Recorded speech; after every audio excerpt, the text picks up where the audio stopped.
Isu yang terakhir yang saya rasa isu yang tentang feminism juga pada tahun 2019 tentang anjuran tak bertudung ni yang ni dibuat di Damansara kalau tak silap saya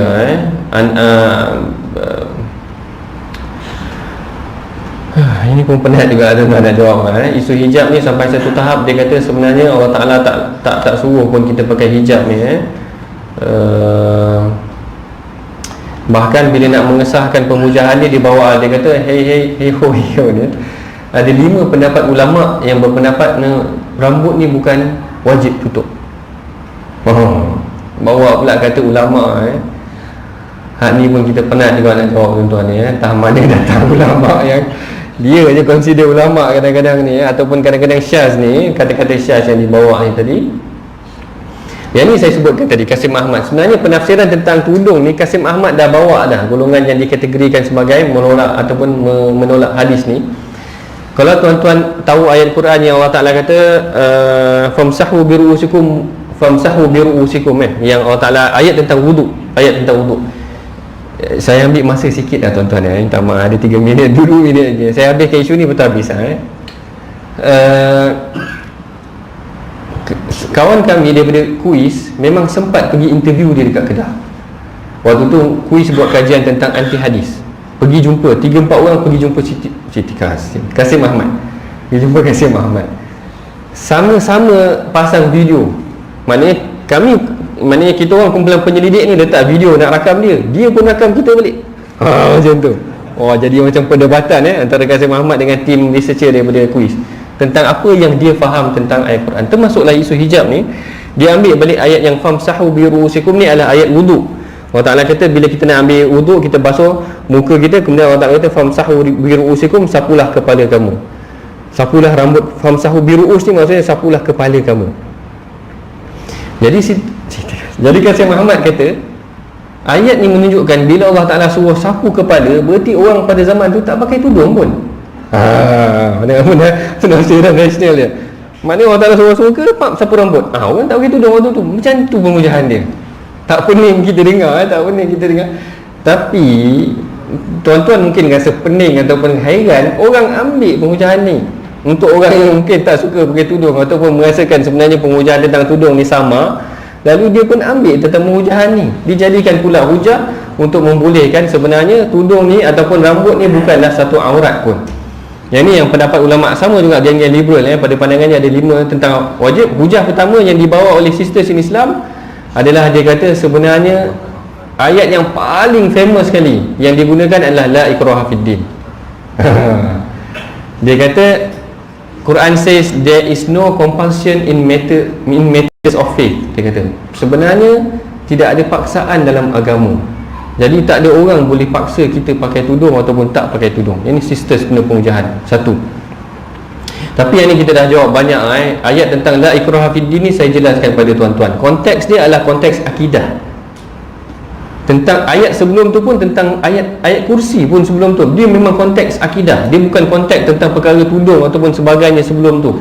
Dia adalah tentang konsep yang Allah Ta'ala cerita tentang akidah. Sehinggalah Allah Ta'ala kata tidak ada paksaan dalam memeluk ataupun memaksa orang menerima Islam. Konteks ni adalah tentang akidah, bukan tentang pakai tudung ataupun isu syariat ni tadi. Tapi bagaimana isu tu, macam itulah saya bawa pada tuan-tuan tadi, bagaimana orang kadang-kadang kalau dia nak bawa pada pengujahan, nak membolehkan apa yang dia nak bawa, lalu dia bawa ayat yang lari daripada konteks dia.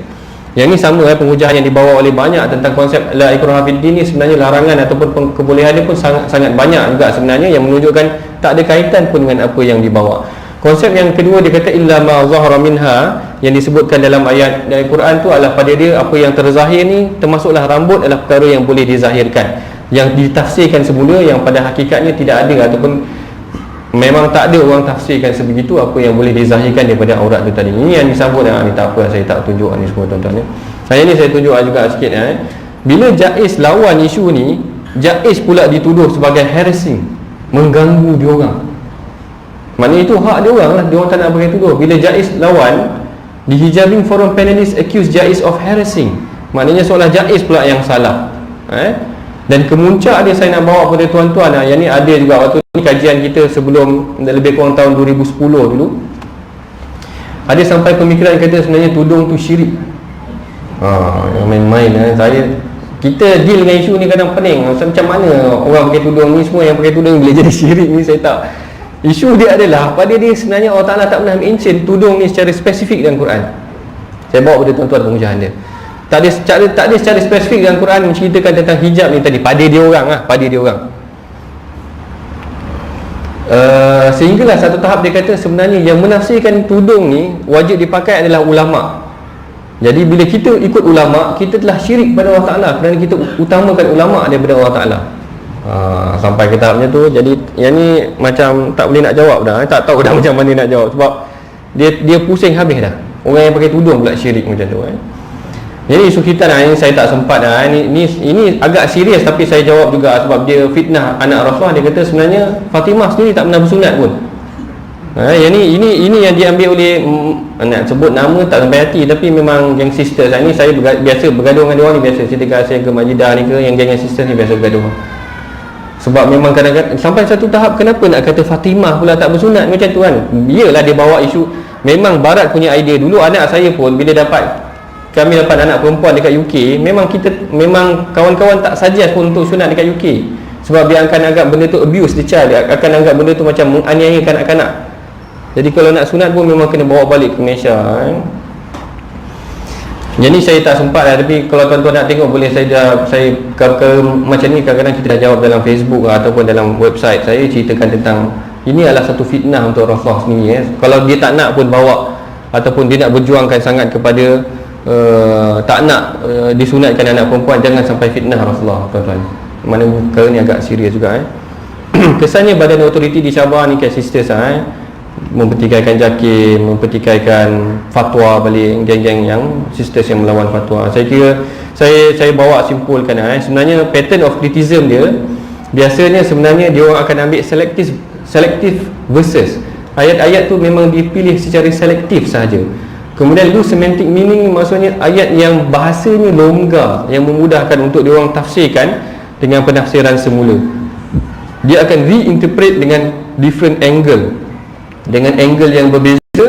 Kemudian dia akan ambil disputed hadis-hadis yang diperdebatkan ataupun dipercanggahkan, ataupun dia akan ambil qaul syaz.